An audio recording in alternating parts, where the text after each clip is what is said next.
Assalamualaikum warahmatullahi wabarakatuh dan salam sejahtera.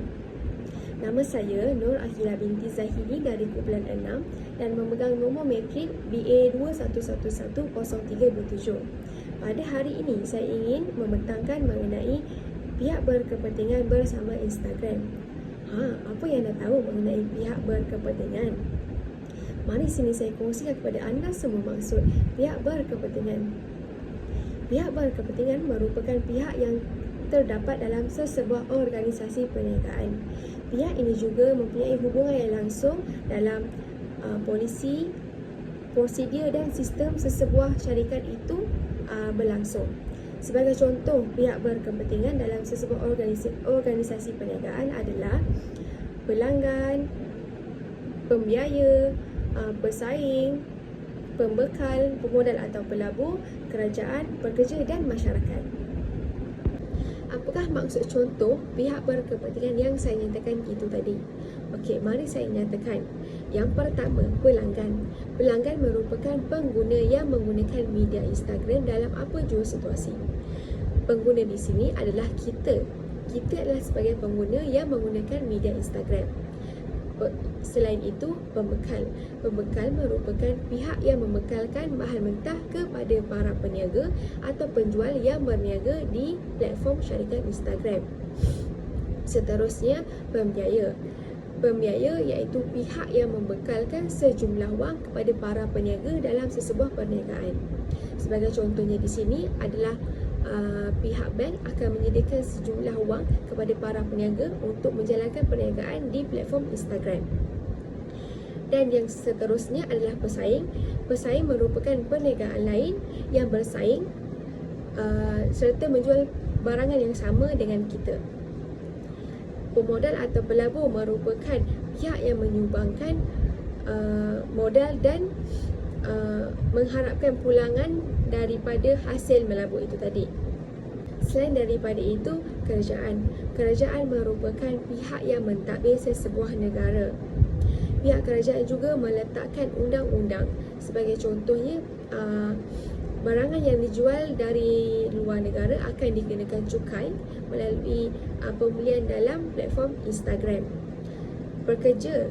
Pekerja merupakan golongan yang bekerja dan mengendalikan sistem atau data privasi di bawah syarikat Instagram. Dan terakhir sekali adalah masyarakat. Masyarakat merupakan komuniti yang penting dalam menjayakan sesebuah organisasi iaitu syarikat Instagram. Perkara yang menarik perhatian saya mengenai konsep pihak berkepentingan ini adalah dapat mengeratkan hubungan antara satu sama lain dengan bekerjasama dalam satu kumpulan. Hal ini kerana ahli-ahli yang terdapat dalam satu pasukan akan bekerjasama untuk mencapai visi dan misi sesebuah syarikat itu, iaitu syarikat Instagram.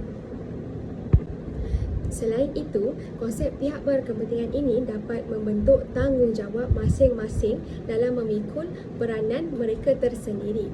Sebagai contohnya, peranan pembiaya iaitu institusi kewangan, lebih dikenali sebagai pihak bank, akan menyediakan dana kepada para peniaga yang ingin berniaga dan meluaskan perniagaannya melalui syarikat Instagram. Oleh itu, dengan adanya konsep pihak berkepentingan ini, sedikit sebanyak dapat membentuk sebuah organisasi yang sistematik dan teratur dalam menjalankan operasi perniagaan di atas talian, iaitu syarikat Instagram. Hal ini kerana mereka mengetahui tugas dan peranan masing-masing dalam menggerakkan suatu urusan supaya dapat berjalan dengan lebih lancar dan teratur. Akhir sekali, konsep pihak berkepentingan ini dapat meningkatkan kemahiran berkomunikasi dalam setiap jenis urusan. Secara tidak langsung, pihak berkepentingan ini akan lebih terlatih kerana mereka perlu berjumpa dengan lebih ramai orang untuk berkomunikasi secara lancar. Secara tidak langsung, mereka juga akan betah bercakap dan lebih efektif apabila berurusan dengan orang luar. Kesimpulannya, pihak berkepentingan ini mampu menyokong syarikat Instagram supaya dapat berkembang setanding dengan syarikat media yang lain. Akan tetapi, terdapat segelintir pihak berkepentingan ini yang sering mementingkan diri sendiri untuk mengaut keuntungan sahaja. Oleh itu, perkara yang saya pelajari dalam konteks ini adalah pentingnya sesebuah syarikat ini mempunyai pihak berkepentingannya sendiri. Hal ini kerana dengan adanya pihak berkepentingan ini sedikit sebanyak membantu sesebuah syarikat itu ke arah yang lebih maju dan progresif demi mencapai matlamat sebuah organisasi perniagaan. Malahan, sebuah syarikat media akan terus berkembang dengan kehadiran barisan pihak berkepentingan yang bertanggungjawab dan senang diuruskan.